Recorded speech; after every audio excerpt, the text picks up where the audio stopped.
ಒಂದು ಗಂಡ ಹೆಂಡತಿ ಮಧ್ಯೆ ಜಗಳ ಆಯಿತು. ಜಗಳದ ನಂತರ ರಾತ್ರಿ ಗಂಡ ಮಕ್ಕಳು ಊಟ ಮಾಡಿ ಮಲಗಿಬಿಡ್ತಾರೆ. ಆದರೆ ಹೆಂಡತಿ ಇನ್ಮೇಲೆ ನಾನು ಇವ್ರ ಜೊತೆ ಇರೋದಿಲ್ಲ ಅಂತ ಸಿಟ್ಟಲ್ಲಿ ಮನೆ ಬಿಟ್ಟು ಹೋಗ್ತಾಳೆ.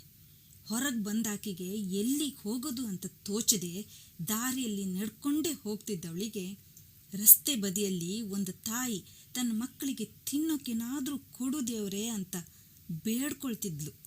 ಅದನ್ನು ಕೇಳಿಸ್ಕೊಂಡು ಮುಂದೆ ಹೋಗ್ತಾಳೆ. ಅಲ್ಲೇ ಒಂದು ಮನೆಯಿಂದ ಈ ಕಷ್ಟದಿಂದ ನನ್ನ ಮಗನ ಪಾರು ಮಾಡಪ್ಪ ಅಂತ ಒಂದು ಸ್ತ್ರೀ ಬೇಡ್ಕೊಳ್ತಿದ್ದದ್ದು ಕೇಳಿಸ್ತು. ಹಾಗೆ ಇನ್ನೂ ಮುಂದೆ ಹೋಗ್ತಾಳೆ.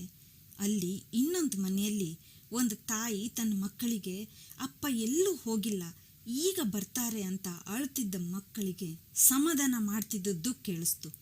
ಹಾಗೆ ಇನ್ನೂ ಮುಂದೆ ಹೋಗ್ತಾಳೆ. ಅಲ್ಲಿ ಒಂದು ಅಜ್ಜಿಯ ಆರೋಗ್ಯ ಸರಿ ಇಲ್ಲದೆ ತನ್ನ ಮೊಮ್ಮಗನಿಗೆ ಔಷಧಿ ತರೋಕೆ ಹೇಳಿದ್ರೆ ಮೊಮ್ಮಗ, ಹೇಗೆ ತರೋದಜ್ಜಿ, ನನ್ನ ಕೈಯಲ್ಲಿ ಒಂದು ಬಿಡಿಗಾಸು ಇಲ್ಲ, ಈಗ ಮೆಡಿಕಲ್ನವನು ಉದಾರಿನೂ ಕೊಡೋದಿಲ್ಲ, ದೇವರು ಏನಾದರೂ ಒಂದು ದಾರಿ ತೋರಿಸಿದ್ರೆ ನಾಳೆ ಖಂಡಿತ ತರ್ತೀನಿ ಅಜ್ಜಿ ಅಂತಿದ್ದ. ಎಲ್ಲರ ಮಾತುಗಳನ್ನು ಕೇಳಿಸ್ಕೊಂಡ ಆಕೆ ಭಗವಂತನಿಗೆ ಧನ್ಯವಾದ ಹೇಳ್ತಾಳೆ. ನನ್ನ ಹತ್ರ ಇರೋಕೆ ಮನೆ ಇದೆ, ಮಕ್ಕಳಿದ್ದಾರೆ, ಕಷ್ಟ ಸುಖ ಹಂಚ್ಕೊಳ್ಳೋಕೆ ಜೊತೆಯಲ್ಲಿ ಒಳ್ಳೆ ಗಂಡ ಇದ್ದಾನೆ, ಹೊಟ್ಟೆ ತುಂಬ ತಿನ್ನೋಕೆ ಅನ್ನ ಇದೆ.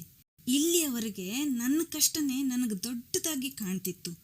ಇವರೆಲ್ಲರ ಕಷ್ಟ ನೋಡಿದ್ರೆ ನನ್ನ ಕಷ್ಟ ತೃಣಕ್ಕೆ ಸಮಾನ ಅಂತ ಸಮಾಧಾನ ಪಟ್ಕೋತಾಳೆ.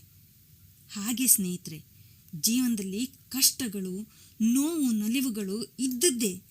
ಇದ್ಯಾವುದಕ್ಕೂ ಧೈರ್ಯಗೆಡದೆ ಎಲ್ಲವನ್ನ ಜಯಿಸಿ ಬದುಕಿ ಬಾಳೋದೇ ನಿಜವಾದ ಜೀವನ.